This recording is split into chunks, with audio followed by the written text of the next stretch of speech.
Porkins Policy Radio, offering a unique perspective on everything.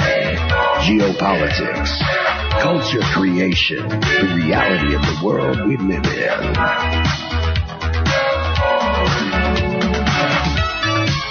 Coming to you live from New York City, your host, Pierce Redmond.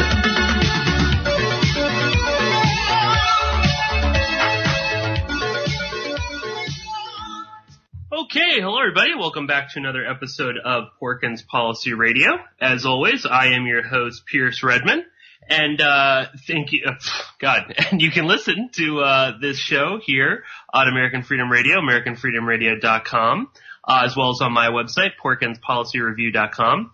And if I sound a little flustered right there, that's only because we're having a few technical difficulties in getting our guest for today, who is, of course, Steven Singular, the author of Legacy of Deception, a whole number of different books. And we are going to be talking with Steven today about his book, Presumed Guilty, which is an investigation of the JonBenet Ramsey murder.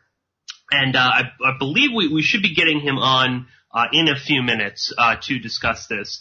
But I guess before we get started with all of that, let me just say right off the bat that I am not an expert on the JonBenet Ramsey case.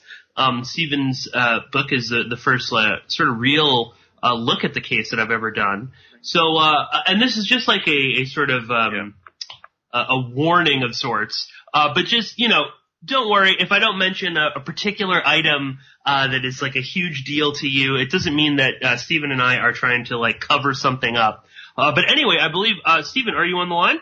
Yes, I am, Pierce. Yes. Okay, excellent. Well, thank you. Sorry about all the technical difficulties. Yeah. All right. Well, yeah, it's always something, right? Every time we talk, Steven, we have some problem. But anyway, thank you so much for joining me. Thank you. I guess let's just start right off the bat. Reading your book, Presumed Guilty, it's a lot different than say Legacy of Deception. And obviously with Legacy of Deception, you had a very personal stake in investigating the O.J. Simpson trial. You were involved with the defense team. But there's something very personal about your book, Presumed Guilty, about your relationship with the case. So quickly, before we kind of get into the crime itself, explain a little bit of the background, because again, you were fairly involved with a lot of the key players that were investigating this. So tell us, Steven, a little bit about your personal relationship with this case. Well, the O.J. Simpson case is sort of the backdrop to a great deal of what went on in this particular case. I think that affected the Boulder legal system and the Boulder Police Department, and we can get into some of that later, but even into the part where the DA in Boulder, Alex Hunter, went out and hired Barry Scheck and Dr. Henry Lee as part of his team for the prosecution this time around. So yes, that is the backdrop of everything. And after doing the Simpson case, as we've talked about several times, I wasn't that eager to jump into this situation. I mean, there was massive coverage of it. It looked as though right from the beginning that there would be an arrest made fairly quickly in the case. And so we weren't paying that much attention to it until January 1st, 1997, which was 5 days after JonBenet's body was found in her parents' basement. Joyce, my wife, who works with me, was watching the CNN interview of the Ramseys, which is also an important part of the whole story, and said, this is going to be big. Maybe we should look into this. So I was a little bit reluctant. I mean, the Simpson thing was draining. It took a lot of time and energy. But we decided to drive up to Boulder for the first press conference, which was, I think, the first week of 1997. There were 300 media representatives and personnel in town. It was just crazy. Obviously, what had gone on in the Simpson case in terms of the media and all of that they had been looking for another huge story or huge mystery that they could look into, and this was it. This landed. I mean, Boulder is interesting, a multi-million-dollar house where the crime may or may not have occurred, family, child beauty pageants, the whole thing. So that was interesting to attend, but the real kicker occurred about a week later when a TV reporter for a local television station asked us to go downtown to the station and essentially go into a back room with a hacker. And this is 1997, and everyone kind of has to keep that in mind because the Internet was not that old. It certainly was not that old in terms of how law enforcement was interacting with it. So we went into a back room and watched this hacker work. He went into sites that most people were not aware of at all. What I'm going to say next is pretty graphic, just so people are aware of that. We saw very young girls, 5, 6, 7 years old, the same age as JonBenet essentially, who were engaged in being sexually molested online, tied up, hung from ceilings. They were using ropes, belts, scarves, things of that nature. I mean, it's absolutely shocking if you weren't aware that this kind of thing was going on. And as we all know, JonBenet was found with a garrote around her neck and around her wrists. So visually, this looked very similar to what the crime actually looked like. I mean, all this speculation about, the mother did it because she wet the bed and all of that, all well and good, but this created a visual image that was, number one, that was in some parallel to what the crime looked like. Number two, you realize that there was an entirely new criminal realm operating out there, that what had been very difficult for people to do because child porn is like the biggest taboo there is. You had to send it through the mail. It was dangerous. All of those things. Suddenly that's all gone. You have a worldwide marketplace for pornographic images of children and things well beyond images. You had videos, possibly videos in real time. So the hacker took us around some of those sites and then typed in the word JonBenet, and there was just this incredible frenzy of hits on his computer, people saying, send me pictures of the child, send me graphic pictures of the child, send me pictures of the child dead, I'll trade images of my own kids or whatever. And, the light bulbs just started going off, that regardless of what had actually gone on in the Ramsey case, it was, as somebody who'd written a lot about crime and was interested in that realm, it was an introduction into an entirely new criminal arena that was operating out there that most people, and I think even law enforcement, wasn't that aware of. At that time, there were about 5,000 worldwide child porn websites. And by 2000, which is 3 years later, there were 100,000. And I don't know what the number is today, but it was, one of the fastest growing parts of criminal behavior on the Internet. So sort of thought at that time, well, again, whether this is connected to the Ramsey case, people need to be aware of this. So, you might, pursue it a little bit as a journalist. And I also thought, and we were told every day by talk radio people, that an arrest is coming in the Ramsey case.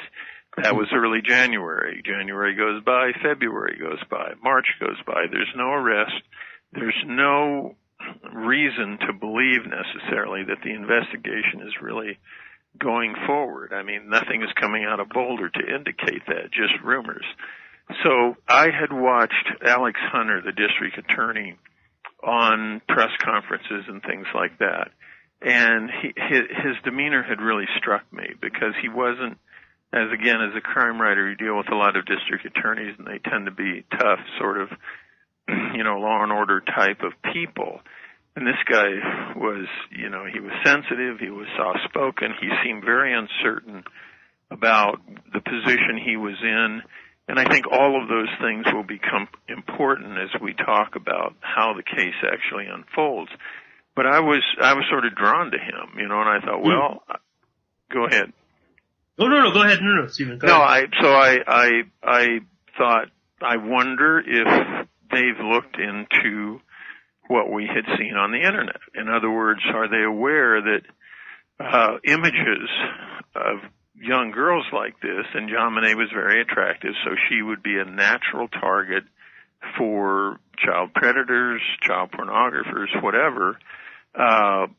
Was this part of their investigation? That was my basic question. And I called Hunter up and I said, I'd like to come in and talk to you. And, to my great surprise, he said, yeah, I'll come on in. So that's about 100 days into the case. And when I got there, a lot of my impressions were deepened that he was in a very, very unusual position for a district attorney. And by that I mean that he was openly willing to talk to journalists, which most DAs are not. And part of the reason that he was doing that is because, as he told me, and again, this is all very unusual, the Boulder police really won't look into these things. They're fixated on the Ramsey family.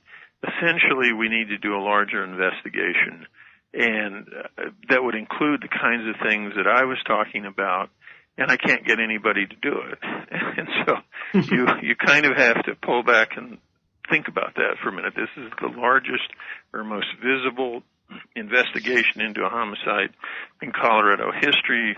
As I said earlier, there were 300 journalists, there were support personnel there at the start.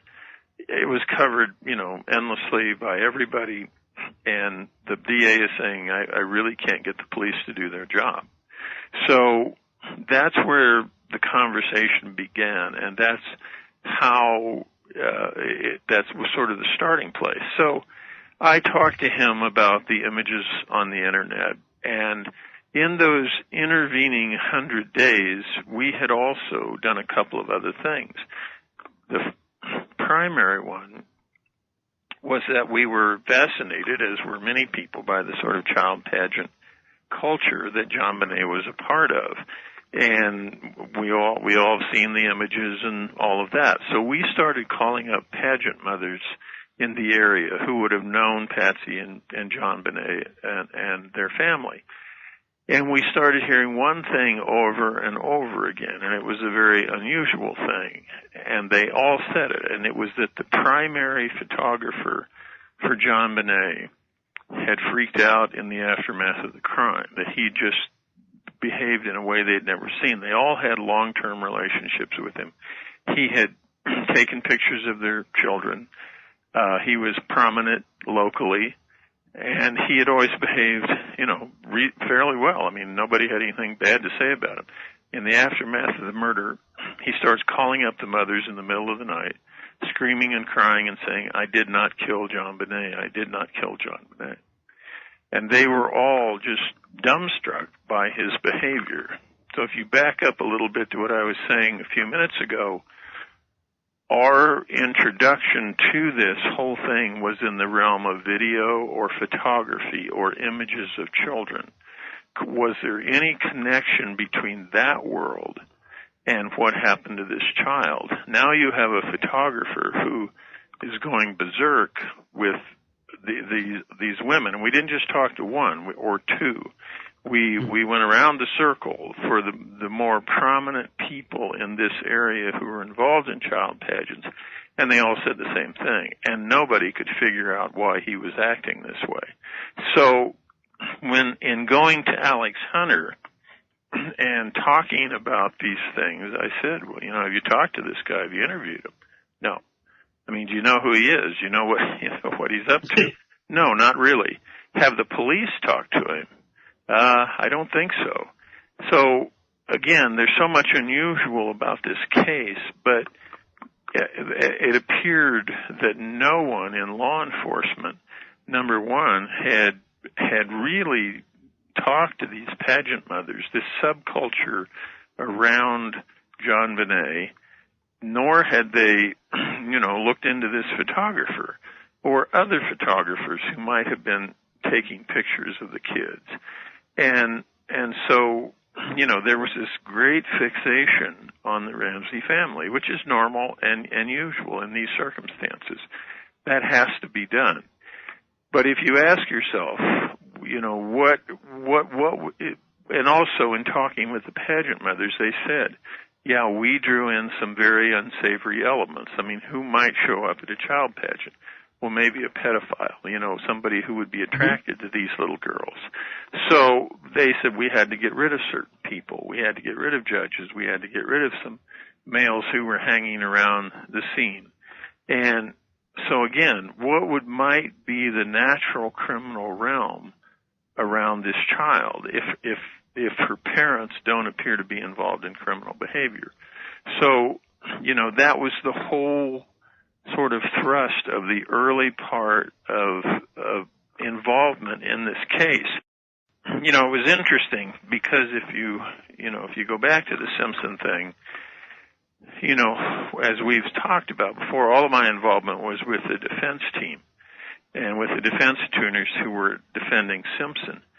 So in this case, it was on the other side. It was talking to the district attorney, trying to reach out to the police, which was very, very difficult to do, and just saying, here are some other things that maybe you should look into.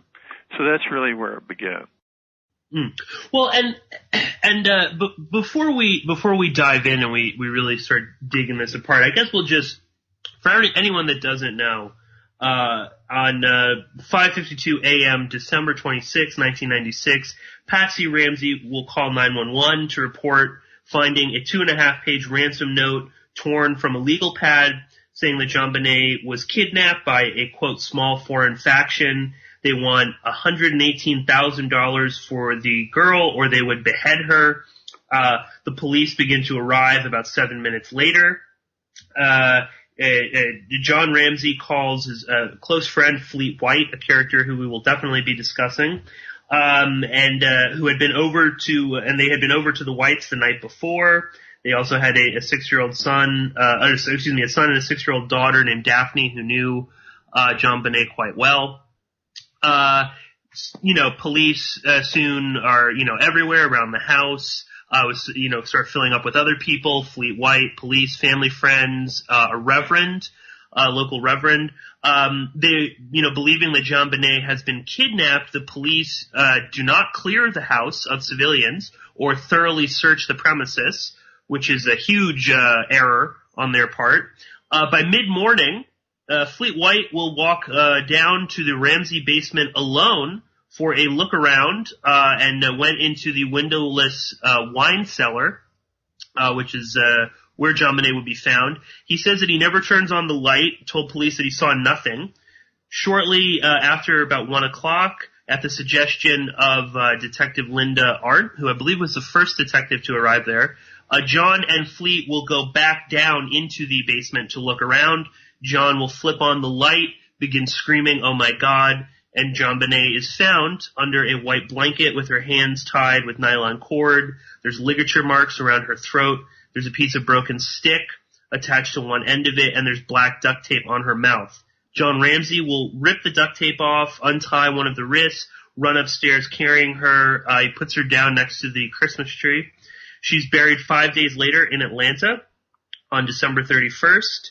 And that is in a very brief nutshell the sort of a series of events. And of course, there's a lot that would happen in between all of this. There's a lot that would happen when she was buried in Atlanta that we'll get into. But that's more or less the kind of the bullet point form of what happened on that night.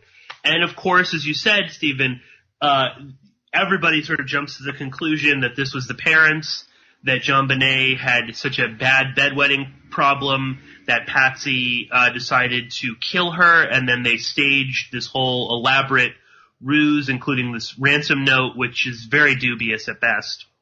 Or that, now the popular theory is that it was her 9-year-old brother Burke who killed her accidentally, and then the Ramseys created this whole hoax in order to get around that. But beyond the fact that you've got the Boulder Police Department who were not very experienced in murder investigations, JonBenet's murder was the only one in 1996, which is, should sort of stick out in your mind.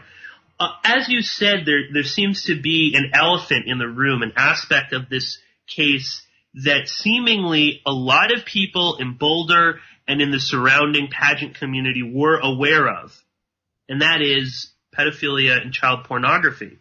And, what's wonderful about your book, Presumed Guilty, is that there's actually quite a lot of real tangible leads to all of this that seem to, and it's not just the Boulder police department as well. The DA seemed very hesitant to kind of probe into this world. You talk quite a bit about your conversations with DA Hunter, and at times he's very open to these ideas, but never seems to kind of follow through with any of that.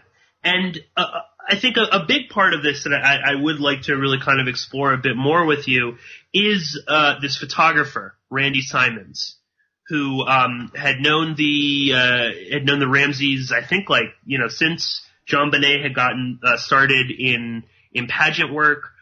You talk quite a bit with a close friend of the Ramseys, Pam Griffin, who had known Simons for 15 years. He had photographed her daughter, and according to Griffin, he seemed pretty innocent enough. He was well liked in the community, but for the past year, he lived alone in eastern Colorado, which is odd because he had left his wife and daughter back in Denver. Nobody could figure this out. And you chronicle a lot of Randy's late night phone calls to Pam Griffin and to many other women. You have you list a whole bunch in the book. Trish Dampier, who was a former Miss Colorado, Carol Hirata, who published a very popular pageant newsletter, LaDonna Grigo, who was the owner of a pageant, and all of them had gotten these very disturbing phone calls from Randy Simons, where he talks about people following him. He's paranoid that he doesn't have an alibi for the night of the murder. He asked Pam Griffin at one point if she recognizes anything in the photo. So let's start with him, because he seems like, again, this illogical person to talk to. He has a lot of experience with JonBenet, has a lot of time one-on-one with her. So explain a little bit about Randy Simons, and again, why was nobody looking into this guy? Right. Well, that was one of the early mysteries of the case. And again, the answer is because the fixation was elsewhere. It was almost exclusively on the Ramsey family, the three people known to be in that house that night. So, Randy was all of the things that you've just talked about. I mean, he was paranoid. He was saying things that didn't make any sense. He said that there was pressure on him to release some pictures of JonBenet that would be embarrassing to everybody. We don't know exactly what those pictures were, but it was one of the things that he said. And I think the bigger point there is that his whole demeanor, his whole involvement, opens a window into another aspect of the case, which is that if the Ramseys didn't commit the murder, I mean, what other directions would you look in? And again, I think just to set down something at the start of our conversation, as it will develop, that from the very beginning, and it's true today, 20 years later almost, the conversation about the case is divided into two camps, two parties, two alternatives. One is that the Ramseys, one of the three Ramseys, committed this murder, and so they're totally guilty. The other is an intruder came in the house, committed the crime, and the Ramseys are totally innocent.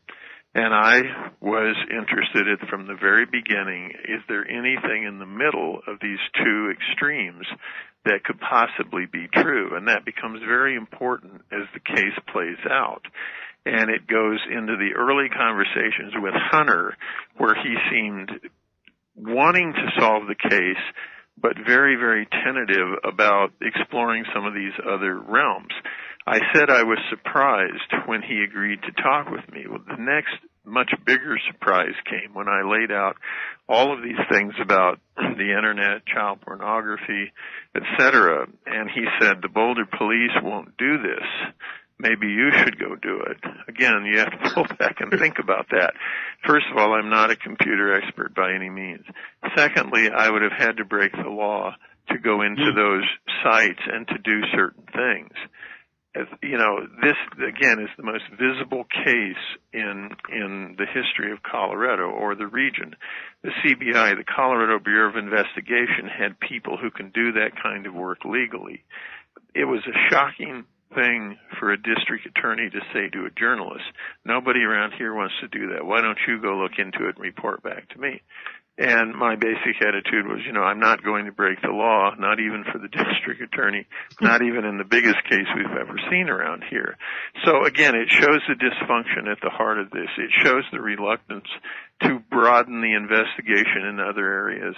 And I think that's what is extremely important as the years have gone on around this case, and we began to learn more about it. And we began to learn more about, are there more than two alternatives here? So Hunter was quite open with journalists for several months. He talked to me and he talked to a couple of other people. And then they sort of closed it down, and he wasn't as accessible. In the fall of 1998, which it now is more than a year and a half into the case, after a lot of persuasion, he decided to hold a grand jury to look into all the evidence in the case, which is about 30,000 pages of documents and a lot of testimony. So we have reasonable reason to believe that the grand jurors heard some things about the kinds of activities that I'm talking about. Photography, parties that were held in Boulder that involved children, things like that, things prior to the crime that had been going on in the town. The grand jury sat from September of 1998 until October of 1999, which is 13 months, and heard testimony and looked at evidence. And for people, you know, not that familiar with the legal system, that is an incredibly long amount of time. Yes. To ask grand jurors to look at evidence and testimony. Then they made their recommendations, and they gave them to Hunter, and Hunter chose not to indict anybody and sealed the case file. So, again, think about some of what I'm saying. The public had now spent $2 million on the Ramsey investigation since it had started, well, by the fall of 1999, it was almost 3 years old. The public is out $2 to $3 million. The grand jurors had devoted 13 months of their lives to looking at this evidence. The purpose of a grand jury, you know, is to stand in for the public and try to do the right thing legally for all concerned. I mean, that's what it's there for. So when Hunter didn't indict anybody, we were under the impression in the public that the grand jury had not recommended any form of indictment. And this becomes, in my view, the single most important thing as the case actually unfolds. So from 1999 until 2013, we were all under the impression that that was what had happened. Then the Boulder Daily Camera sued the Boulder District Attorney's Office to try and get the grand jury report released. And they went to court, and they managed to get 4 paragraphs out of 18 pages. So there are 18 pages, and 4 paragraphs were released. And the 4 paragraphs say that the Ramseys were, in fact, they weren't indicted, but the grand jury recommended that they be indicted for essentially child endangerment, which is placing their child in the circumstances that led to her death. That's count 4. And count 7 is covering up a crime. So if you go back a little bit to what I said earlier, is there anything in between the Ramseys' total guilt or the Ramseys' total innocence? It is precisely what the grand jury came up with, and they studied the evidence more than anyone else around in the public realm, other than those in law enforcement. They came to the conclusion that there was a middle ground in this case. They did not recommend indicting any of the Ramseys for murder, but they did say they were involved in the cover-up of the crime. The 1999 version of my book, Presumed Guilty, essentially explored exactly the same realm. And what the tendrils that come out from that are that I begin to look into that the child was exposed to things outside her family. On the night that she died, she very well may not have died inside that house, that the crime could have been committed elsewhere by people who had a connection to the family. I do not believe that the family members knew exactly what was going on. I believe it was an accidental death, and I believe for a lot of complicated reasons that it had to be covered up. So that presents to the public a third scenario here that has never really been discussed that much except on programs like this. For anyone who's been watching the television shows that have come out since early September on this case, CBS did a massive show on it and concluded that after 4 hours of programming that Burke Ramsey had killed his sister because she ate his pineapple. There's absolutely nothing anywhere to substantiate that idea. I mean, the Boulder authorities themselves have said that. So there's been one program after another that has basically said it's either A or it's B, or better, it's either A or it's Z, that either the Ramseys are totally guilty or they're totally innocent. I did not accept that in 1997, and I absolutely don't accept it today when the grand jury has done their work and come to that conclusion. Well, and again, too, you point out throughout the book that the Ramseys are publicly give the impression that they want to solve this case, but it's so many moments when they could be providing more information, or they could be at least giving the impression of trying harder. They don't. They hire this very powerful legal team. They hire their own private investigators. Right. They don't talk to the DA for many, many weeks. And they put up what seem to be a lot of roadblocks. Right. So again, leading one to maybe think this is part of a larger cover-up. Well, and my own personal involvement in that, which is documented in the book, is that they hired a private investigator here in Denver, and I had done some of this research that I've talked about with you now, and I called him up and said, would you like to meet, would you like to discuss these things? And he came over, we met several times actually, and I began giving him, more and more information about photographers in that whole realm. And he would just, play with me. Oh yes, we're interested, And then one time he called and said, we're going to get together, we're going to develop a game plan, we're going to look into all this. He took all the information he could get. He did whatever he did with it, and he never called back. He never did anything. It was exactly the same type of smokescreen that you saw elsewhere. So I had my own personal involvement with it. They just went up to the point of acting as if they were trying to solve the case, but I don't believe they were.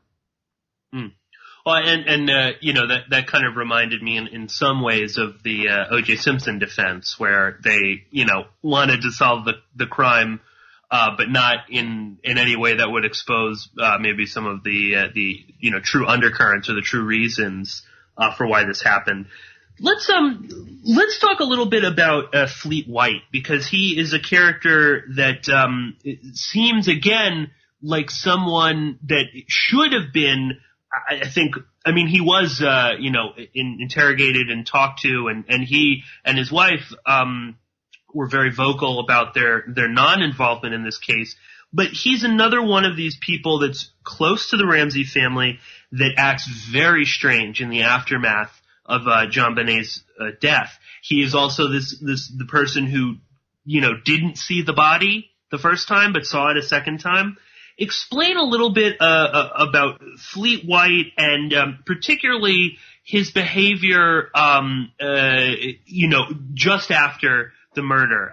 There's this, infamous sort of meeting, I guess, or day at the Fernies, which is a close friend of theirs, and also in Atlanta. Fleet White acted very bizarre. Explain that a little bit. Well, he was the Ramseys. After the body was found in the house on December 26th, Patsy said, "I'll never spend another night in that hellhole again," and she didn't. She kept her word. They went over to a friend of theirs' house, the Fernies, and she stayed there the next day. December 27th, 1996 is a very, very interesting day in the case because Patsy was kept there. I mean, she'd been taking sleeping pills and drugs and other things, and I interviewed at great length Pam Griffin, and Pam was the seamstress for JonBenet for all of her dresses there toward, in the last year or so of her life. So Pam became a personal friend of Patsy's. She knew JonBenet, she knew the family quite well, and she talked about White on that day. She said, his behavior was by far the most, it stood out by far the most. She was talking to Patsy in the bedroom. Fleet kept coming in, interrupting. According to Pam, they had to tell him to leave. They had to tell him to leave more than once. She told me that they went into the bathroom at one point just to get away from all that. And she couldn't really understand why he was acting the way that he was. So he raised a lot of questions in her mind. Then the families went down to Atlanta, and this is one of the famous stories of the case. Before the murder, John Ramsey and Fleet White were considered best friends. I mean, that's what came out in the aftermath. Some incredible blow up occurred down there. I mean, it's documented in Lawrence Schiller's book. It's documented in my book, where there was a very, very heated exchange between the two men, and those who had been best friends at that time, that was the end of their friendship right there. So, I mean, as somebody who looks, writes about crime, looks at into these types of things, I mean, the natural question you would ask yourself, where's the conflict? I mean, where do things start to crack? In a situation like this. I mean, I've written 3 books about women who've killed, women who've committed murders, as Patsy has been named over and over and over by so many people as the likely killer in this case. There's no pathology that attaches whatsoever to Patsy, no matter where you look. The conflict in this case, the obvious conflict, was between these two men. What was it about? I mean, we still don't really have a clear picture of that. John Ramsey effectively, denied these circumstances when he was asked about it later on. And I've dealt with Mr. White myself, and he doesn't really talk about it either. So what is it really about? What really happened? And we just don't really have a clear picture of that. What we do know is that he was very, very agitated in the aftermath of the crime. And, it's so strange that no one in the house can find this body. Lindar at 1 o'clock in the afternoon on December 26th, as Fleet and John go take a look around. Boom, the body's found, they bring it up, the story unfolds from there. So it falls into the category of unanswered questions, but there's no doubt whatsoever that the conflict was there. And I think, again, it's something that needs to be explored more. Pam, we talked to Pam, that was 1997. We went back to her this year, 2016, 19 years later, and sort of asked her to recount what was going on that day. And she brought up exactly the same things, that there was great agitation around them when they were in that bedroom, and that Patsy had been clearly very upset by that. Oh, you when you talk about that in towards the end of the book, you and Joyce, when you're speaking with Pam Griffin, At one point, White keeps saying to Patsy, to leave, to come to my house, to get out of here. And eventually John Ramsey, goes up and tells him to stop and leave her alone. Again, very, very odd. Of course, too, Burke, the son, he was brought over to the Fleets just after, to the Whites just after the murder. You also relate, I can't remember if it's, maybe it's in Schiller's book, but you relate another story as well where, Patsy's sister saw the fight. White was hovering over John. He wanted him to go back to Boulder and help the police more. Yeah. John was very embarrassed by this. John's brother didn't want Fleet White staying at their house down in Atlanta. Again, and this is something that, when you brought this up to people in law enforcement, what was their sort of response? Well, it didn't go anywhere.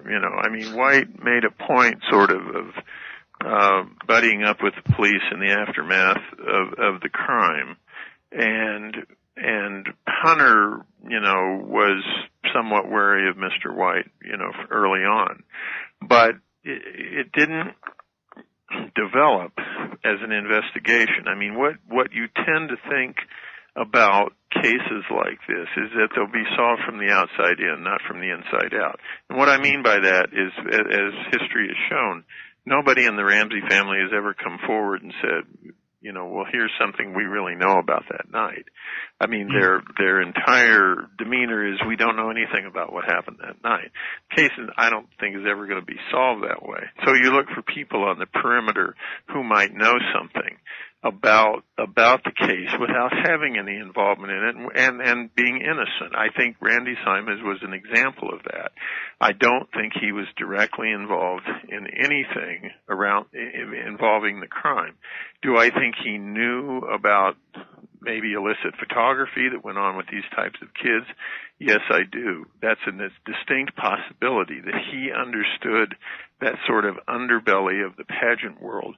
And we heard much later on that there were photographers in that realm who were approached by people involved in child pornography. And one of the things that was going on then and that goes on now is that you can manipulate photographs to make them look like whatever you want. So we heard stories about pageant mothers, pageant people who were approached by photographers, said, can we, use the child's head to put it on another body, to create images, to do whatever? And the answer, according to what we heard, was always no.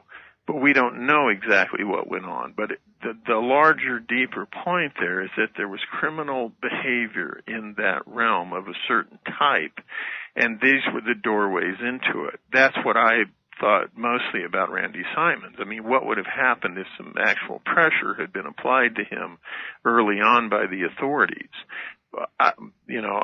That's what I felt need to be investigated. So I think people on the periphery of this thing might have had a little piece of information here or there that might have been useful. There were a number of other people whose names surfaced in relation to this, who were involved in some illicit sexual activities. I don't know about illicit, but underground sexual activities in Boulder. Their names were brought forward to the authorities, but no serious heavy-duty investigation was really done on that. Boulder was known as being a loose environment, and these kinds of activities went on. And we heard about parties involving children going way back. There were people prosecuted for some of these activities early, in the run-up to the Ramsey case. So that's really the bigger point that I've tried to examine and write about for a long time. It goes right to the heart of why Alex Hunter would not have chosen to prosecute these people when a grand jury said that's what you should do. And so that's the overriding huge question here. Why do you ask a grand jury to look at the evidence? They come back and tell you what to do. You have every right to prosecute under those circumstances. And what were the counts about? first-degree murder, as everyone who observed the O.J. Simpson case, can be a tough case to make. Mm-hmm. That's the truth. This was not murder. This was child endangerment, and this was participating in the cover-up of a crime. That's a much lower threshold to get a conviction on, and he threw it out the window, and he sealed it. I was very sympathetic to Hunter in the early years. I mean, he was very nice to me. He was very open. He would listen to you. But this behavior raises very, very strong questions. Again, it's something that's not really pursued on any of those television programs. Hunter doesn't talk to people now, so he's off limits. So he's the first district attorney that oversees this case. The next district attorney after him is this woman, Mary Lacy. Again, people know parts of the story, but Mary Lacy came in. Patsy Ramsey died of cancer in 2006, and in 2008, based upon some advanced DNA technology, Mary Lacy publicly clears the Ramseys of the murder. The new DNA technology, which we should talk about, comes up with DNA, multiple samples that don't match anybody in the Ramsey family. That's fine. She publicly then clears them of the murder. They were not to be indicted for murder. That was never on the table within the legal process. You really have to understand how weird this is. So what does that tell me? That tells me that Boulder's legal system, just as with Hunter, just as with her, wanted to do anything it possibly could to put this behind them. They did not want to take this to trial. They did not want the underbelly of everything we're talking about to come up. I think they knew that they were looking at a situation that was far more complicated than your standard mother kills child because daughter wets the bed. I think they knew that. And when they got to a certain point, it's just like, let's shut this down and put it behind us. But the problem is that the case is unsolved. A little girl got killed. There are very likely other children involved in similar circumstances. And it smells so bad, it just won't go away. And so, the audience can understand there are people still looking into this from the angles that we're talking about. Some of them are very qualified people, and a certain kind of progress is being made. So the case is not over. The investigation is not over, even though the Boulder police basically won't talk to anybody, nor will the DA's office. But the work goes on, and there have just been a series of people over the years who have come forward and said, look at this, look into that, and basically they've been shut down. I think it all adds up to a massive sense of denial.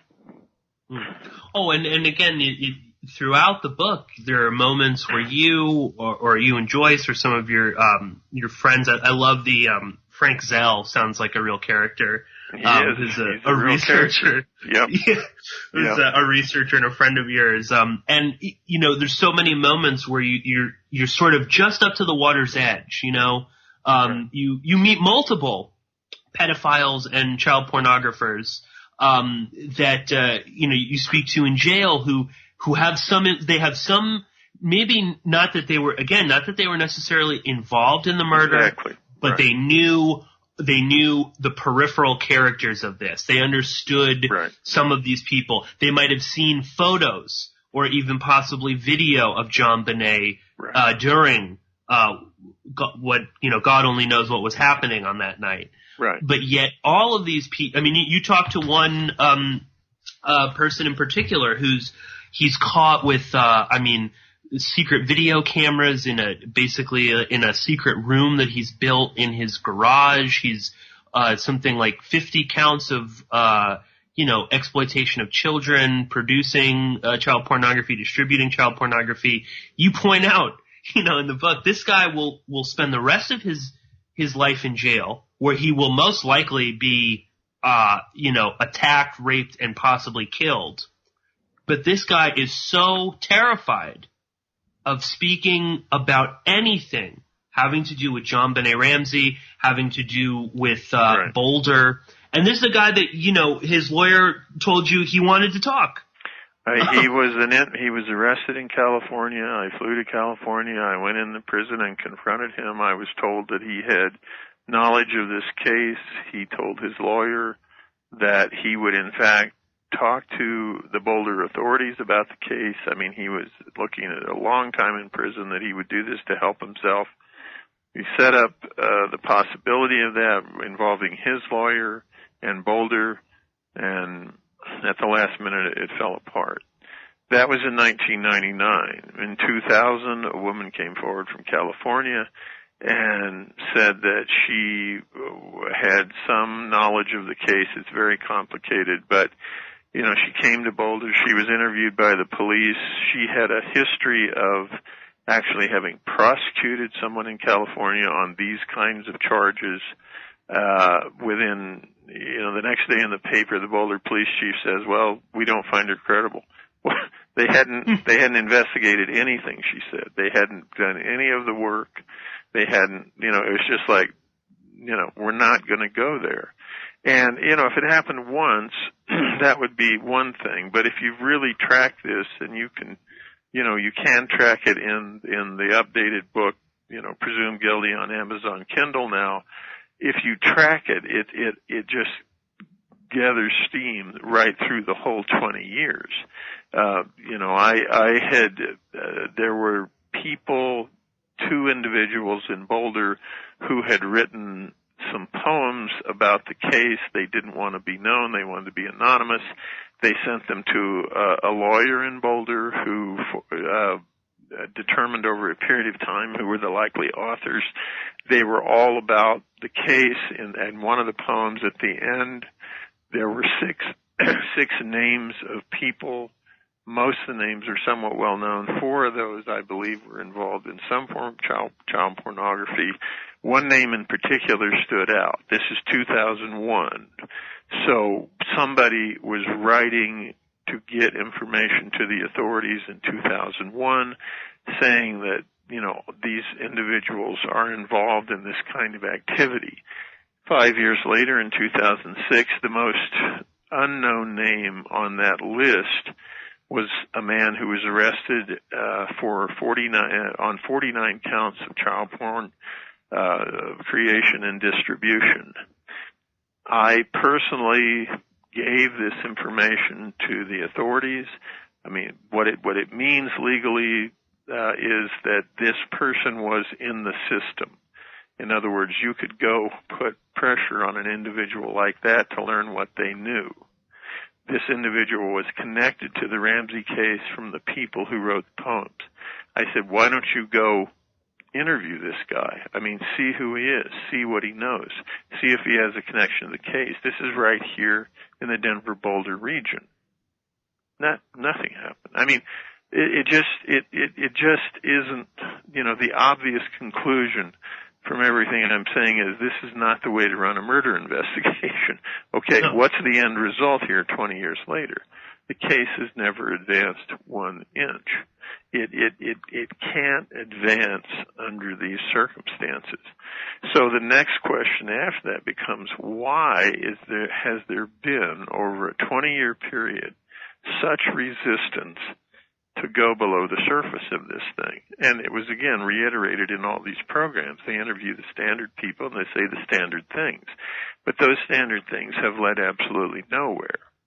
What about this other realm? And I don't think it's a coincidence that all of these things have happened to shut down an investigation and you have an unsolved case. Well, we are coming up on the break right now. We're going to be, Stephen is going to stick around and we're going to talk some more on this. There's so much to discuss. So stick around and we will be talking with Stephen Singular.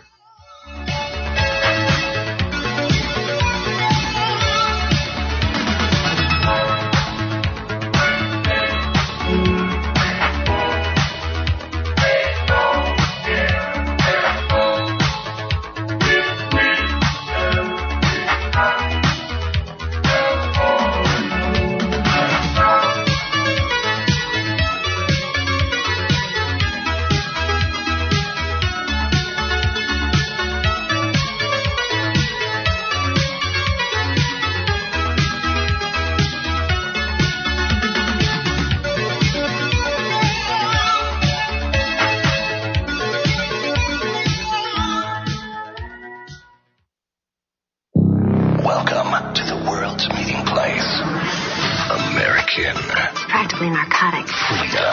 Oh, yes, I like very much. Radio. You're an American institution. American Freedom Radio.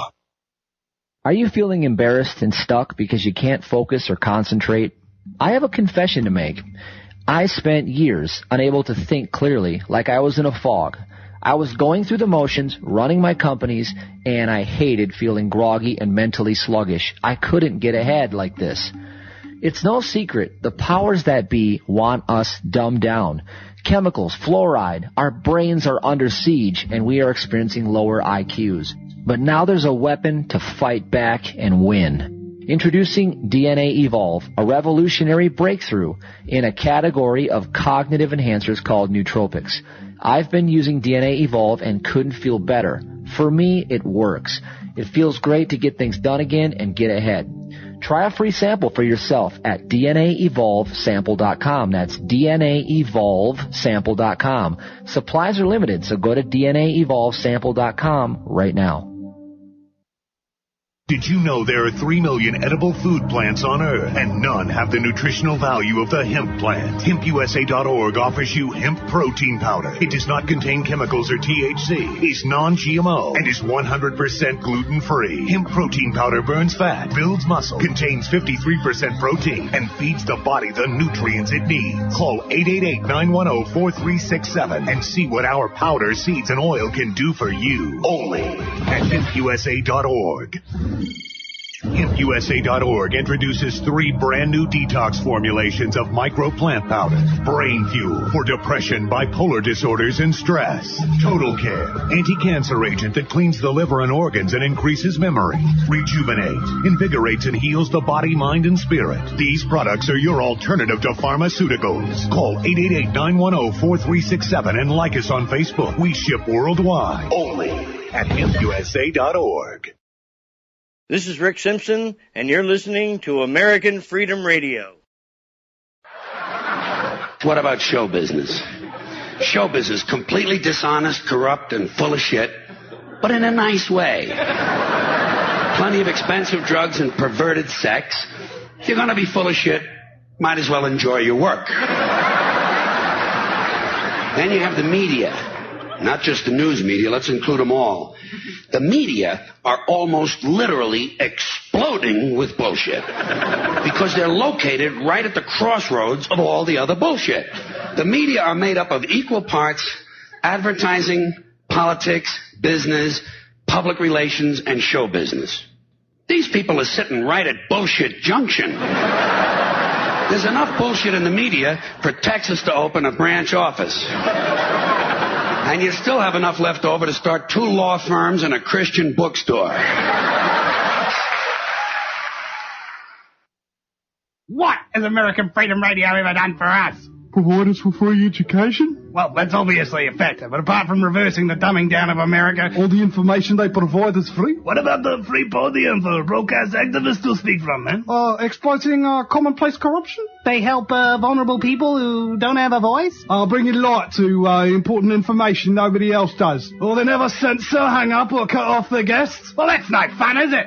Oh, they created a fantastic alternative media source during an era of bad, manipulative, and infiltrated mainstream and alternative media shows and scum. Okay, well, apart from the free education, free information, free podium for broadcast activists to speak from, exposing commonplace corruption, helping vulnerable people without a voice, bringing light to important information nobody else does, and creating a fantastic commercial-free alternative media source in a sea of bad, manipulative mainstream and alternative media shills and scum, what has American Freedom Radio ever done for us?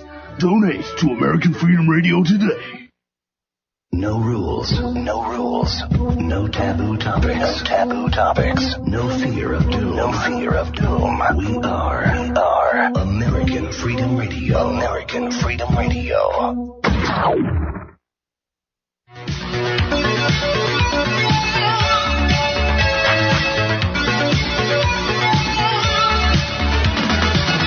Porkins Policy Radio, offering a unique perspective on everything. Geopolitics, culture creation, the reality of the world we live in.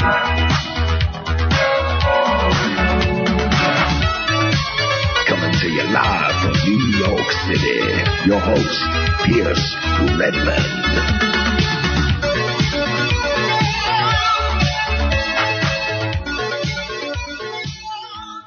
Okay, everybody, welcome back to Porkins Policy Radio. Joining us again in the second hour is a good friend of the show, Stephen Singular. For anyone that missed the first hour, we are, of course, talking about Stephen's updated book, Presumed Guilty, an investigation of the JonBenet Ramsey Case, the media, and the culture of pornography, which, of course, you can find on Amazon Kindle, and we'll link up to that in the show notes for this. And just a quick thing, I know a good friend of listener of the show, Josh Brookshire, he did send me a bunch of questions through Patreon that he wants me to get into with Stephen, and hopefully we will be getting into that in the second hour here. But if not, I'm definitely going to have Stephen back on to talk about JonBenet, so we can do like a whole question or episode on that. But Stephen, we were kind of discussing towards the end of the first hour these poems that were received, and one of them is untitled, but the first poem is entitled "The Manchurian Doll," and these poems are bizarre in that they lay out possible explanations for the crime. They lay out things such as the parents covering up. They talk about the idea that JonBenet might have been drugged with roofies, with Rufinol.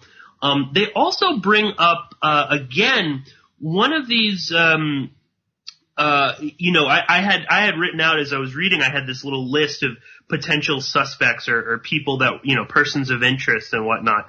And there's a couple things here. One of them is St. John's Episcopal Church, which comes up throughout the poems. Sometimes, there's one stanza. I'll just read a little bit from it. It says, St. John would roll o'er in his grave to know the smut that crossed his nave.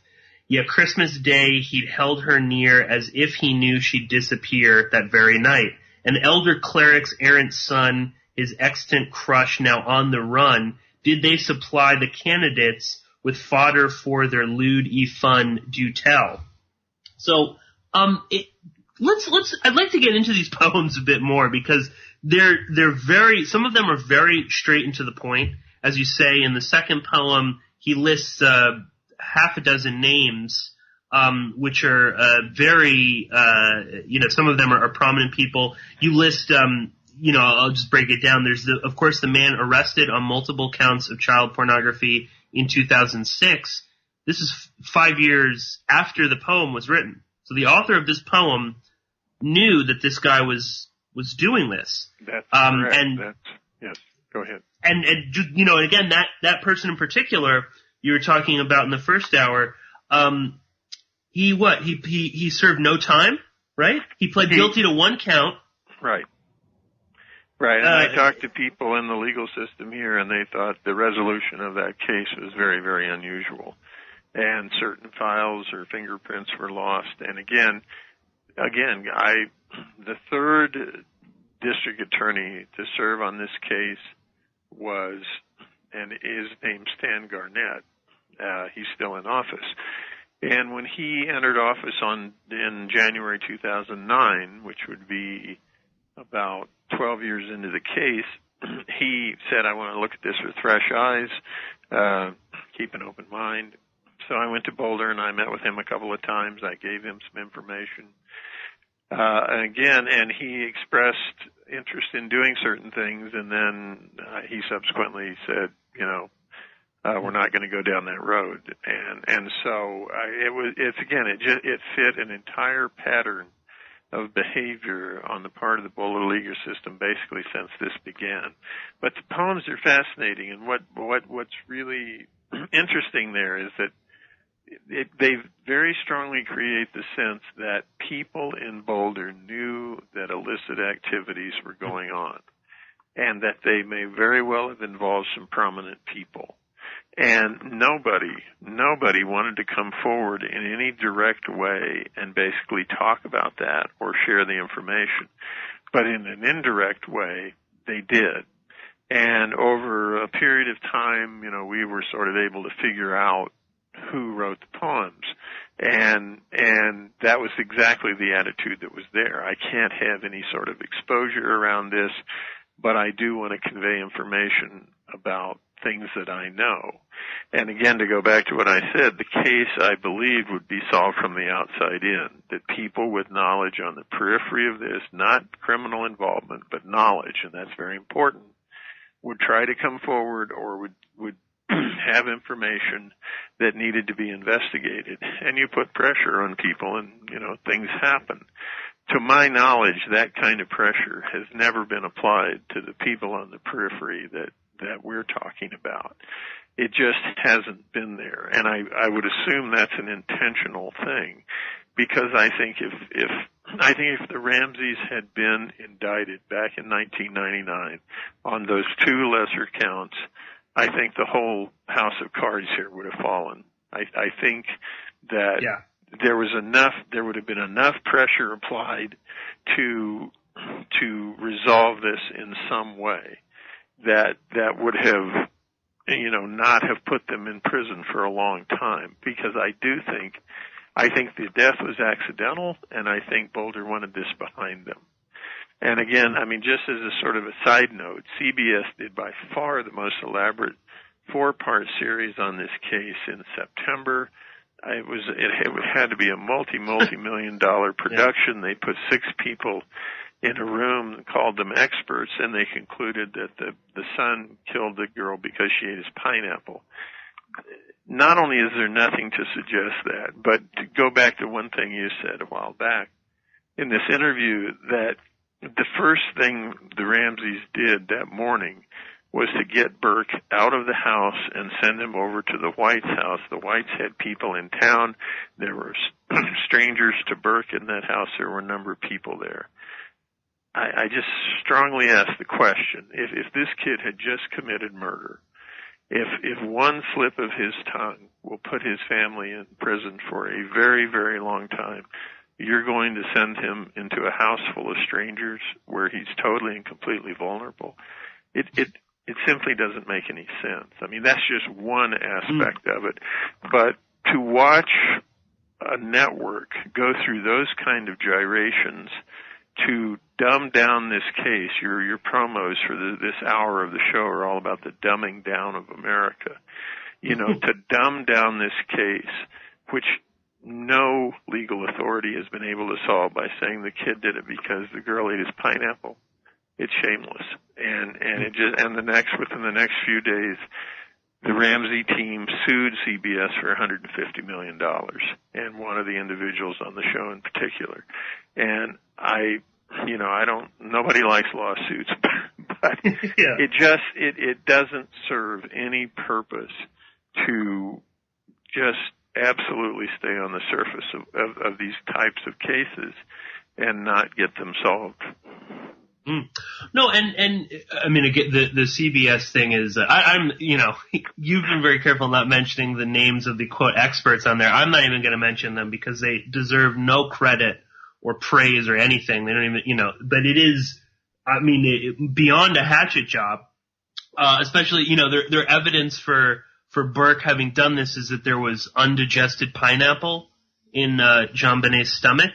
But again, what the CBS and what so many of these, these shows, and of course you see all the comments on YouTube and whatnot, and it's, of course the parents were guilty, or, it had to be Burke. It's always some, and that's very common in a lot of these cases where, there's some sort of cover up, and it's always, it's gotta be this, it's not that person, it's that guy. Now, it couldn't be him, it's the friend of that person.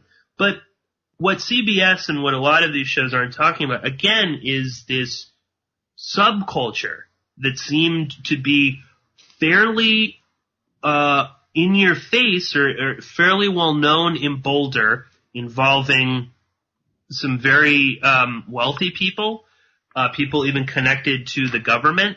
Let's not forget, that the second poem that was sent, one of the final names of the 6 individuals that are named as being involved in some way. One of them is the 6th name, worked for the federal government.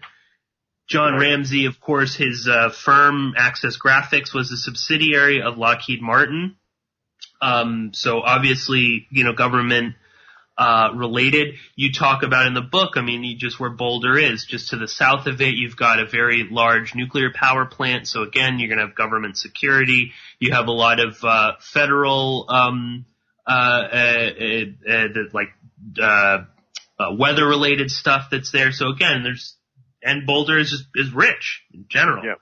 But, they're not going to look there. And then again, they're not looking at these bizarre individuals again on the periphery. Another person that I wanted to talk to, because he's not in the CBS thing, is Michael Ballard and the Ballard family, which was a case that you talk about quite extensively in the book.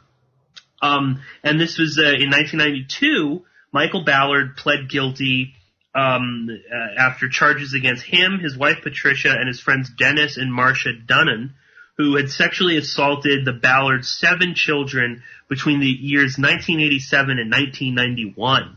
And these children were also farmed out to other people. Now, these others are never investigated.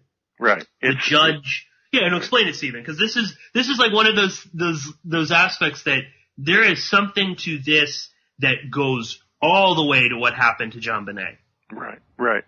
And you had mentioned, again, one of the fascinating aspects of this case, because it has been unsolved and it's such a mystery, is that a number of people have, amateur, non-law enforcement people have gotten involved in digging into, below the surface of this case. There are 2 brothers who live on the East Coast, James and Frank Zell, and they were primarily responsible for digging into the Ballard case and not only looking at what went on, but how it was legally resolved and how it was the legal resolution was extremely limited in that case. Here you had something that was so blatant that the legal system had to do something with them. And they did. But again, as you said, the children were farmed out to a number of different people. Who were those people? What were they involved in? What kinds of activities were going on? There were extremely graphic things being done with those children. We know that. I've read the police reports and all of that on it. And so it just was part of a pattern of we're going to go so far into this, but we're not really going to open it up. That's one aspect of the backdrop of the Ramsey case. Another is stories coming out of various clubs that were operating in Boulder where things were done with children. We've had information from people who have interviewed some of those victims years later. Again, another underground type of activity that was going on. So all of this stuff is under the surface of the Ramsey case. And again, to go back to what you were saying, John Ramsey was in a very particular position when all this happened. And again, I think it was an accidental death. I think it caught absolutely everybody by surprise. I don't think this was the first event of this nature that went on in Boulder. I think it's entirely possible that it involved multiple children at multiple locations on multiple occasions, and something went wrong, as usually happens when you set up a really bad, illegal, toxic environment over a period of time. Ramsey's in a position where he has $1 billion company that's owned by the largest defense contractor in the United States. So people ask the question, why would the Ramseys cover up a crime if they didn't commit it? How could they be in that position? That is precisely what the grand jury said they did in their work. And I'm suggesting to you that if you're in that position, this is the last thing on earth that you, the people who own your company, or anyone else, there's nothing that smells worse than child abuse or child murder. And I think all of these dynamics were in play when this happened, and I think it overlays the entire Boulder response to the crime itself. Well, and again, too, presumably you might even have people, not necessarily within Access Graphics, but people within the defense industry involved in this. You've got a lot of these people floating around Boulder You talk about, again, some of these victims from these clubs allege that some of them went on to serve as interns in Washington, D.C. for some very prominent, national politicians. So now you're entering into that world as well. None of these people want that coming out. No. This is the biggest taboo there is, and that's exactly the way the adult world has responded to the crime. It goes back to what we said about the guy in the prison in California. I mean, can you get yourself a better deal by telling the truth? Maybe, but you don't want to take the risk, so you just stay in prison. So, I mean, there's a reason this case is not solved, and I think you get a lot of credit for providing a platform for this kind of exploration, because this is not what's coming out at all on those other television programs. Well, and just to quickly to go back to Michael Ballard, because I think we would be remiss if we didn't explore that just a tiny bit more. In 1988, Boulder judge Joseph J. Bellapani had the opportunity at one point to remove these children. And this is a recommendation from social services that something was going on. Again, in 1990, the children were identified as being the victims of assault and rape. And again, the Ballards weren't arrested and the kids are never removed. And on top of all of this, Patricia Ballard does a 5-year sentence and serves less time. Michael Ballard only gets 9 years. One of the other co-conspirators, Marcia Dunham, served no time. And her husband, Dennis, did get life, but only because he acted as his own lawyer. Right. And, again, how does that, this just sort of flies under the radar? And this isn't the only one. There's all of these other, who's the other guy? Thomes, right? Who's caught with all sorts of child pornography on his computer. Not that, only several years after the murder. They don't even bother to think that maybe, what if he had something on JonBenet? Right. This is endemic in Boulder or in the surrounding area. This is the backdrop to the crime that really has never come out. That there was a very lax environment there and in all kinds of ways. I mean, people sort of knew that about the Boulder legal system. The cop is quoted in the book saying, the drug policy was so lax that I couldn't continue being a police officer. I mean, I was supposed to uphold the law, but, nobody cared about that. And so eventually I left the force. So it's an environmental backdrop of laxity in all kinds of areas. The Ballard case, as I said, I've read the reports. I mean, it's absolutely egregious. It's graphic beyond anything we want to talk about. So it's a prime example of how you could have come down hard on this kind of activity, not just for that family, but for the people around it who were involved in it. Who were those people? I mean, did some occupy prominent positions? Was this the real run-up to the Ramsey case where somebody operating in that kind of realm is going to take notice of this little girl because she stood out because of her looks? Then she was exposed on the child beauty pageant circuit from all the videos that we've seen. I mean, Pam Griffin, who, again, if you might have not heard that, was the seamstress for JonBenet and for Patsy, for JonBenet's dresses in the time leading up to the crime. And Pam was the smartest, had the most street smarts of anybody I interviewed in that child pageant realm. And she said to me, which always stayed with me, she said, I would never allow my daughter to be alone with a photographer, ever.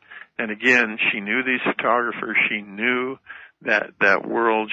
She did business with them. She said all that photographer had to do was say, honey, change from the blue dress to the red dress. The child does that. Pictures are taken.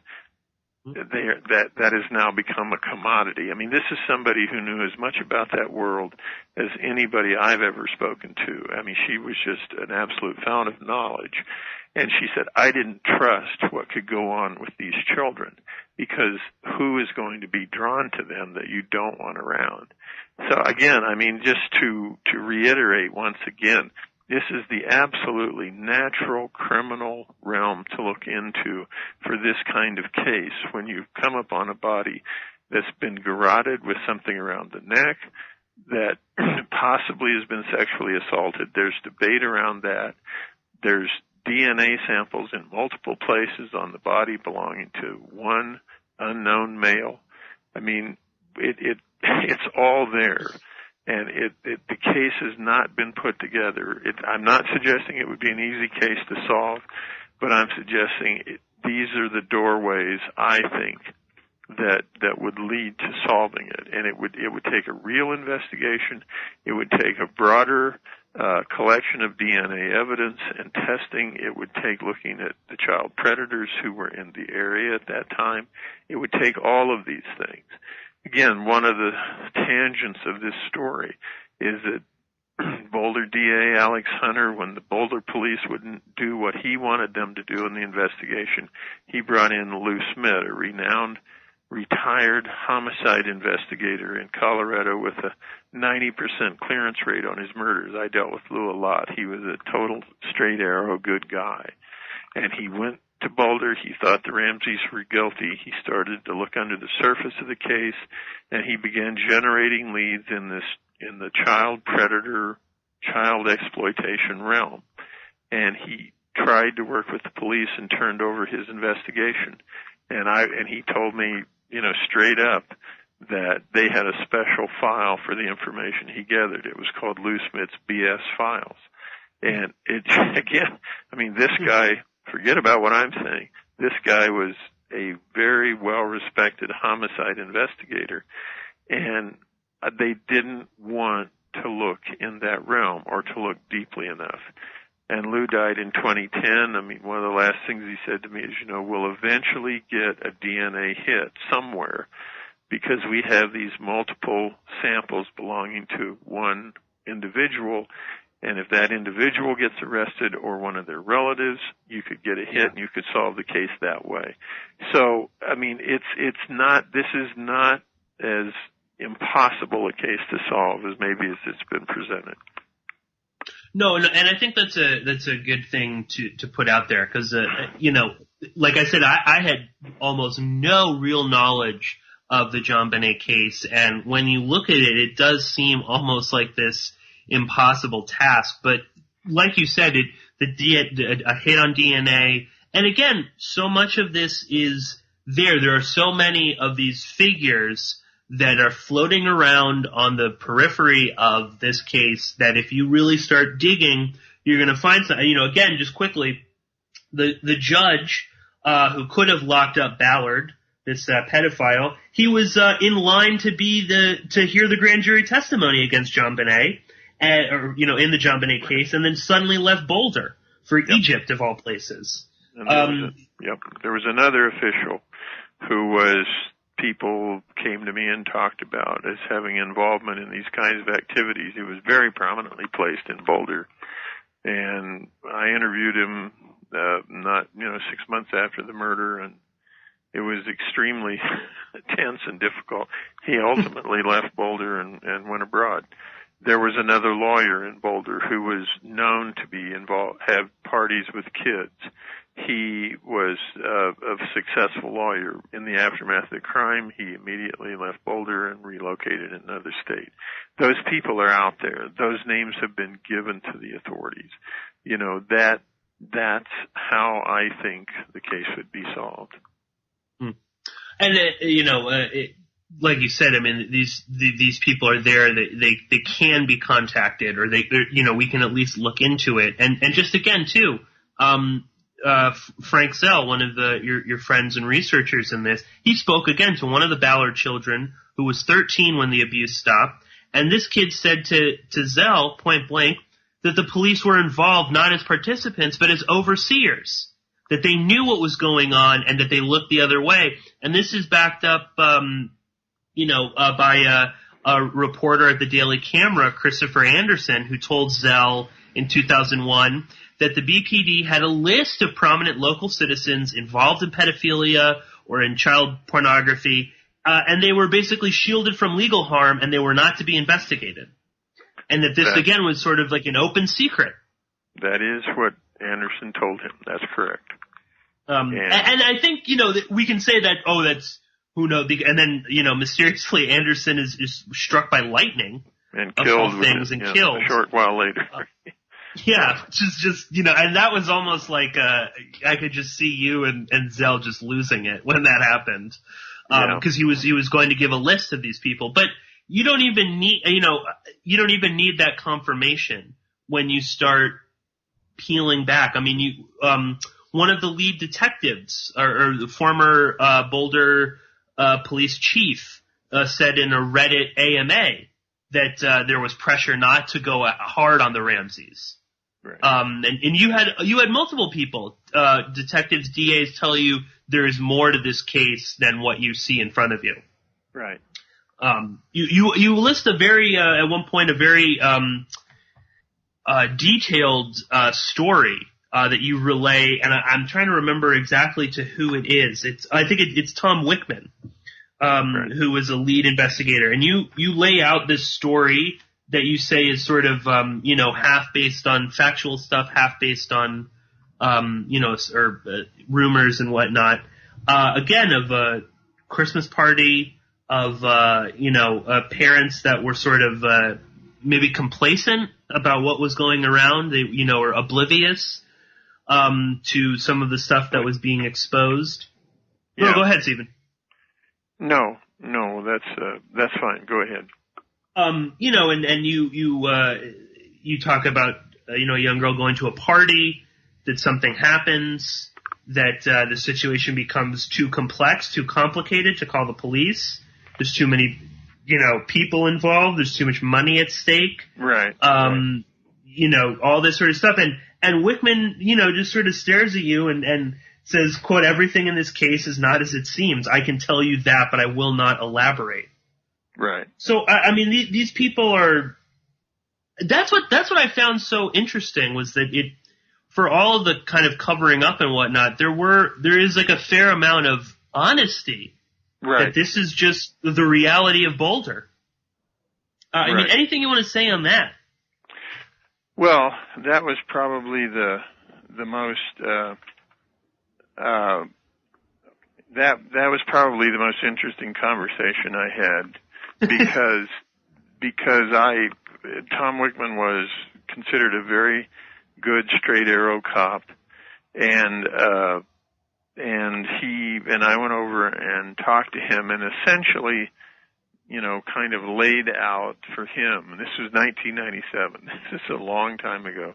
The summer of 1997, kind of laid out what I'm basically laying out here this afternoon, which is that this is a more complicated case, and what I was suggesting to him was that the Ramseys had basically allowed their child to go somewhere that night that they believed was innocent, an innocent activity, and something went very, very wrong, and the case had to be covered up because of pressures applied of all kinds. And so I thought he would say, "You're wrong, you're going down the wrong path." And his response to me was essentially, that's the way things work around here. I mean, that this case, and what I said was that pressure was applied, and that certain things were not being investigated. You had prominent people. You had them attached to a very prominent church in Boulder, St. John's Episcopal. You had the legal system involved. There was pressure being applied on people not to look into certain things. And that's essentially what I told to him. And I thought he would say, "Thank you, have a nice ride home." And he said, that is the way things work around here. There's another tangent to that story that did come out on one of those television shows. Steve Thomas is a name some people will know. He very, very clearly believed that one of the Ramseys, and probably Patsy, killed the child. And he was very vocal about it. In 1998, he sort of publicly took on Alex Hunter and and resigned from the case as a detective because he did not feel that Hunter was going to charge them with murder. And at the time when it happened, I didn't agree with what he was doing, but my thinking on it has evolved. So the quote he had in one of those programs was that he was in a room with Hunter, and I don't know if it was after the grand jury had done its work or when it was, but the question came up, are you going to charge these people? And according to Thomas, Hunter said that decision is political. And that has totally resonated with me. So I have a much softer view of Steve Thomas than I did back then. I don't agree with his conclusion, but I do agree that something was keeping the case from going forward. And I had never heard that particular story before where he said, the decision to charge in this case is political. That's an incredible statement for something like this. I mean, that's just, I don't dispute what he was saying either. I think it's true. And I think that's where we are today. It's not so much who killed her as why can't the thing go forward. So, it's just, if you take everything we're saying and add it up, I mean, and again, put yourself in the position of those police officers. I'm not anti-police at all, There were people there who wanted to investigate other things. There were people there who felt their hands were tied. And so, I mean, the system just did not function properly. Oh, you said, Detective Wickman says to you at one point, that he doesn't trust the DA.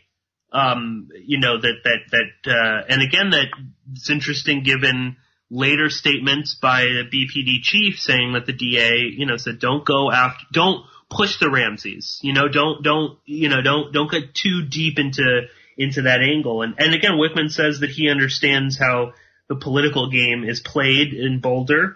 And he talks about a case where he got taken off, right? Right. He said, I got too close to somebody in a position of power, and they pulled me off the case. He said, I know how it works. And again, so look at all the things we've said. We have that anecdote. We have Steve Thomas. We have Chris Anderson at the paper saying there's a list of people that are untouchable. You have names named in these poems that I tried to give to the authorities and say, go talk to some of these people. You have all of it. And there's no indication that work was really done in any serious way. No, yeah, and again, very much you paint this picture that is very clear that this is just almost like par for the course, that this is how that world operates. This is how it happens. And again, you start to see, and everyone kind of shuts down. Right. Everybody knows to put up, the defensive walls, to not probe, to not go too, deep in any of this. And again, I mean, it's shocking that all of these pedophiles, child pornographers, you've got whatever was, there were several people dismissed from St. John's Episcopal Church on potential sexual scandals. You've got all of this stuff going on, include Randy Simons, and he wasn't the only one. There are other photographers that, did weird things. You've got this mysterious blonde man who appears in the background of two separate photos where JonBenet is at various pageants. Right. And all of this is just it's almost like it's not important. It doesn't exist. And my long-winded point there is the issue of the exploitation of children. As you say in the title of your book, The Culture of Pornography. Let's talk about that, because it seems, and I don't want to make it sound like, this is everywhere and, don't let your kids out, stranger danger, all that kind of stuff. But the sexualization of children is real. And there seems to be this reluctance to talk about this in a mature way, in part because it's so horrible. But this is a reality, and what happened to JonBenet did not happen in a vacuum. Right. So, let's explore that a little bit. Like you quote from a really interesting series of articles by Richard Goldstein in the Village Voice. Right. Who talks about let's explain that a little bit. And well, again, this culture. It was probably the most intelligent thing I read around, the whole case, when it was really unfolding in 97, 98. Richard Goldstein wrote an article in the Village Voice. It may have been more than one article, but it was, he just said, that children are attractive, and that the adults do have a certain attraction towards children, but it's a very difficult thing to sort of acknowledge.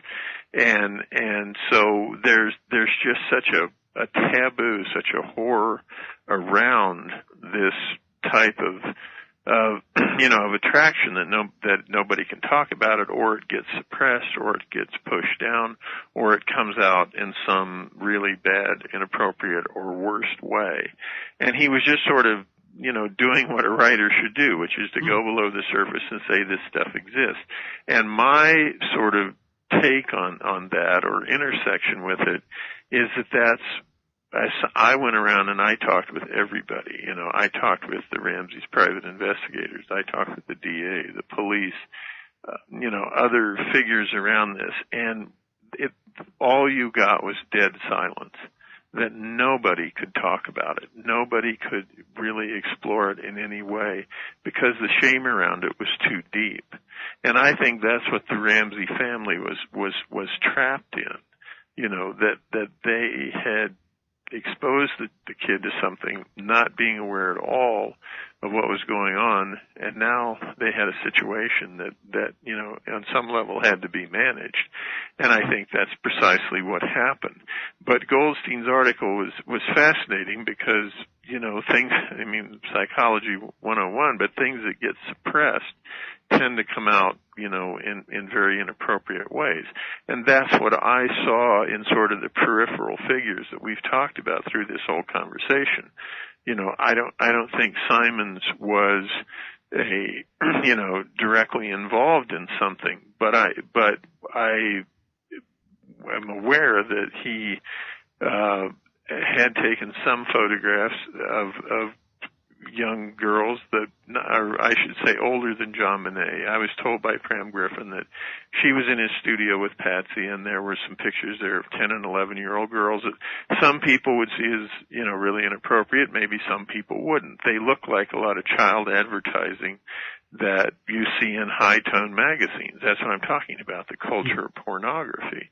And so there was, this whole sense of shame and guilt around the crime itself without necessarily having any involvement in it. I think you see that in a number of people. I think the people who wrote the poems had the same set of feelings, that something needed to be done about this to bring this information into the open and to help solve the case. But nobody was going to take the risk to do that. You saw it in the guy who was in prison. You saw it in other people who were close to the Ramseys. And so you've got this, this perfect storm of people sort of wanting to do the right thing, but they're trapped. They're trapped in their own set of feelings. They're trapped in their own inability to expose themselves to anything, and they just go silent.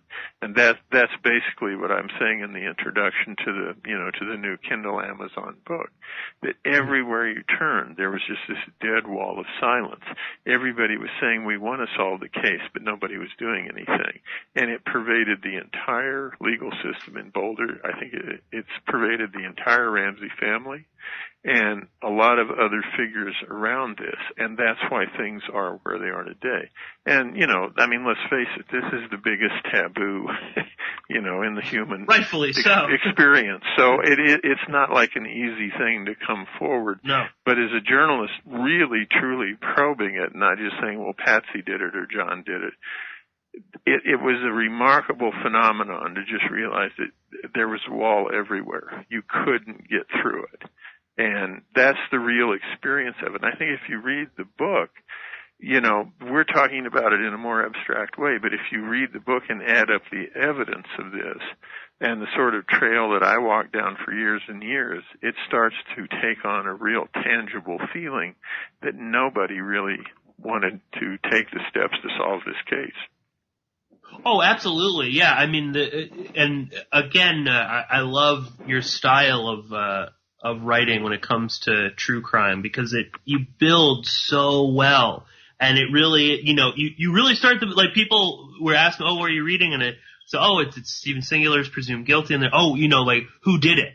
And you have no idea until the very, very end. And even then, I mean, we don't know really who did it. I mean, there's definitely a pattern. There are groups of people that are most likely involved in this, but the way you build up to it, it is slow, but you start to see, okay, there is this weird subculture, and then you start to see there's a particular pattern of behavior that a lot of these older men begin to exhibit, and you start to see all of these sort of pieces falling together. And again, I mean, going back to the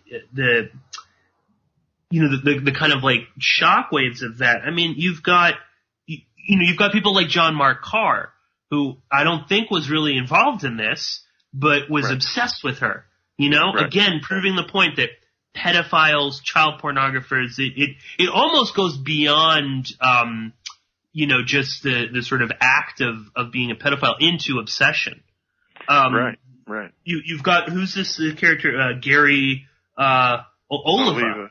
Yeah. Oliva, who was, caught very recently, in 2016, uploading, 20 images of child pornography, but, he was arrested, 6 years before that, in 2000,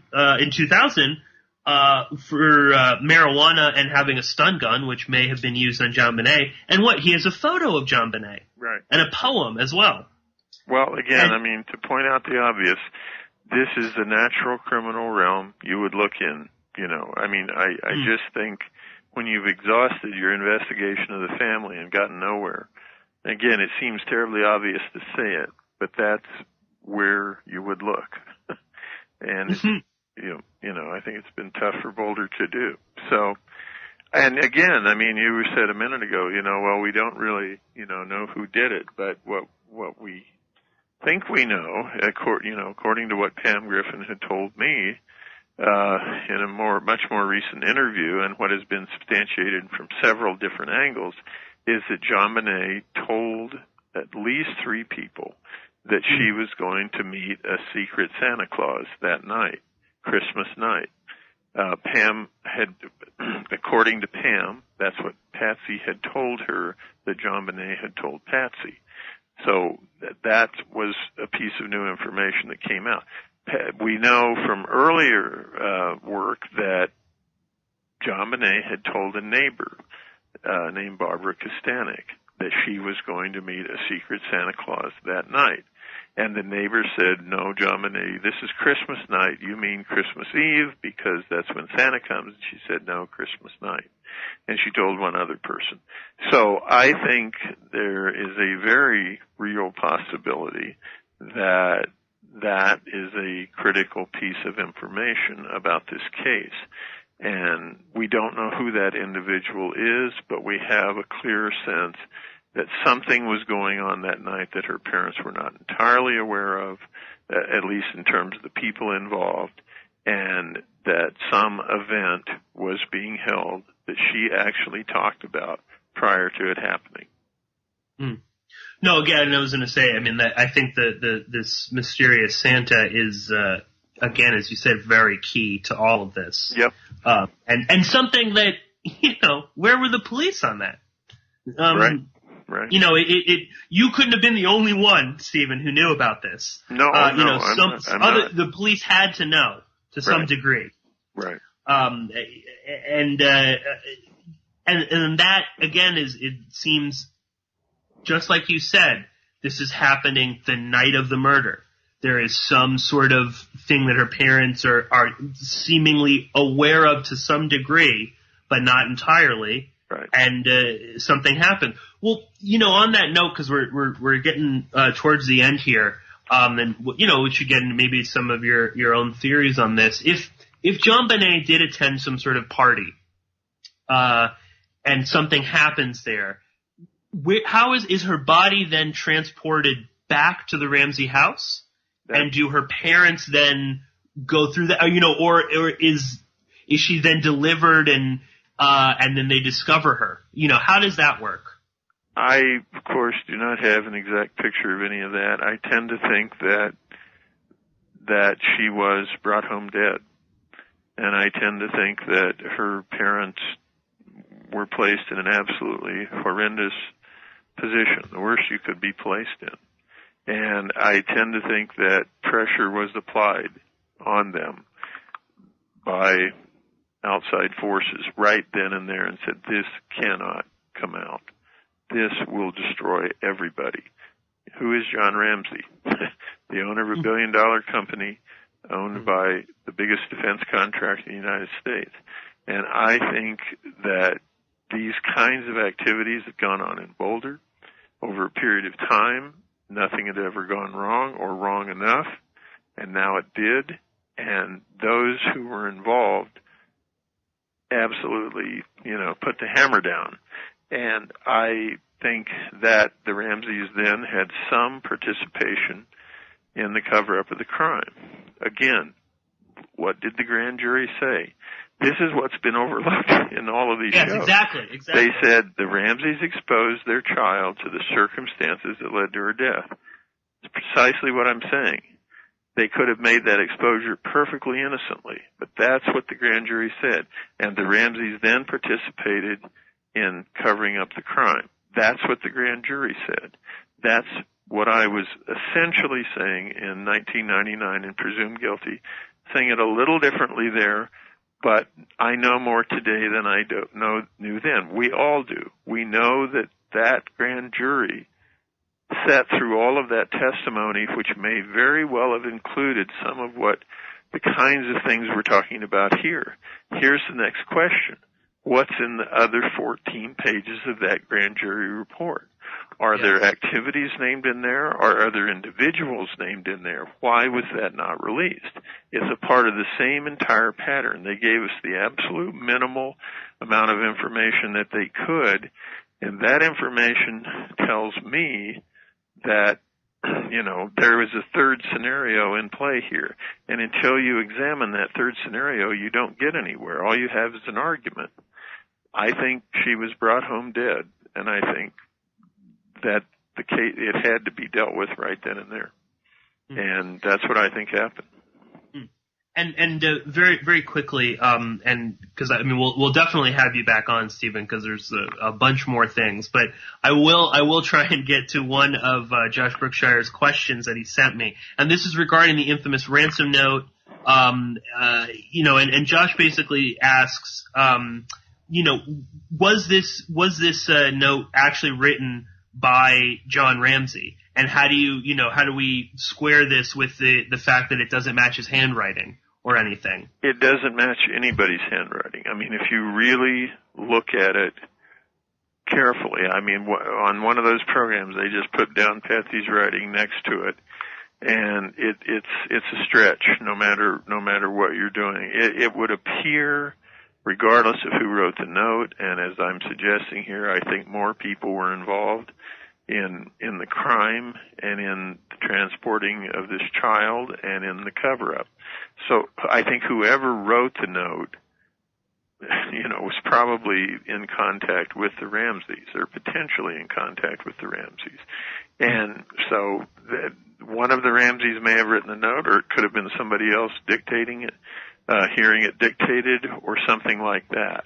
There are only a couple of people who knew about his bonus. There was a vice president at Access Graphics who knew that. John Ramsey obviously knew it. I don't think it's, I find it very unlikely that they had no input whatsoever on the ransom note. That just doesn't seem very likely. Well, again, too, it could be a matter of, if some very prominent men, who come home with your daughter dead, and, signs of, some horrific action, or, event that had gone on, and, and they start writing a letter, what are you going to do? Sure. What choice do you have? Even if it's not you writing it, you could be telling them certain details, you know, and that might be the sort of, I know the note is very bizarre in the tone, in the language that's used. There are references to John's, old military unit, and things of that nature. But again, you know, the ransom note to me almost doesn't, you know, seems just like, people who were sort of losing their shit, you know? They didn't know what to say. They're just sort of trying to, let me just throw everything out there. You know, if you play out this scenario, I mean, put yourself in the Ramseys' position. I mean, they've been looked at as everything from the devil incarnate too. But if you play out this much more complex scenario, you're suddenly in a position where you don't have a lot of choices. I mean, you do not have a lot of options. And in those circumstances, people tend to do, you know, the best they can. And the ransom note looks like a desperate attempt to create, you know, a crime that did not exist of that particular nature. I mean, that's what it looks like to me. And so, you know, there's anecdotal evidence, you know, it's been talked about a lot, that the lights were on in their house all night, and, you know, neighbors saw that. I just don't see how it's possible that, you know, they had no knowledge of this at all. Oh yeah, absolutely. I mean, again, you know, just quick, you know, relating it back with like OJ. I mean, obviously there were a lot of people involved that knew what was going on, you know, but you're in a very, very dangerous position. And that's something that you stressed throughout Presumed Guilty, that you had people with an incredible amount of pressure, from the Ramseys to D.A. Hunter to the police to, you know, pedophiles in prison that were willing to die or spend the rest of their life in hell rather than expose people at much higher up than them, people that were involved in this. So, you know, there's so much to explore, so much more. So we'll definitely have you back on. But Stephen, where can people go to get a new copy, a new updated edition of Presumed Guilty? It's on Amazon Kindle. The new updated book. It has about 60 or 70 entirely new pages in it from the original version. Some of the extraneous or dated material was taken out of the original book. It didn't need to be there anymore, and a lot of new things have been put in. And everything Pierce and I are talking about, I mean, it's sort of spelled out in more depth in the book. But again, Amazon Kindle, $5.99. It's easy to get. I think it will provide a perspective on this case that you're not going to get anywhere else. It's certainly not on those television programs. This goes below the surface, and I think it will be very provocative for people not familiar with it. Yeah, absolutely. And again, you know, if you're unfamiliar with this case, as I was, this is an excellent place to start, because you provide a lot of information. Again, your writing style is just, it's so much fun to read. Even though this is obviously a very dark subject, and you really go into an area that is right there in front of you if you want to look at it, you know, but it has obviously been shielded for 20 years now. You know, this Christmas it'll be the 20th anniversary of this unsolved murder, and again of a young girl who is just going to be constantly being exploited, even to this day, you know, with the CBS shows and whatnot, you know, and using her name to promote the most bizarre theories that go after her own family. So, you know, tremendous stuff. Again, too, if you like the book, leave a review on Amazon. That always helps. And Stephen, quickly, anything you want to just, never mind. We're at the break. Stephen, thank you for joining us. All right. Thank you, Pierce.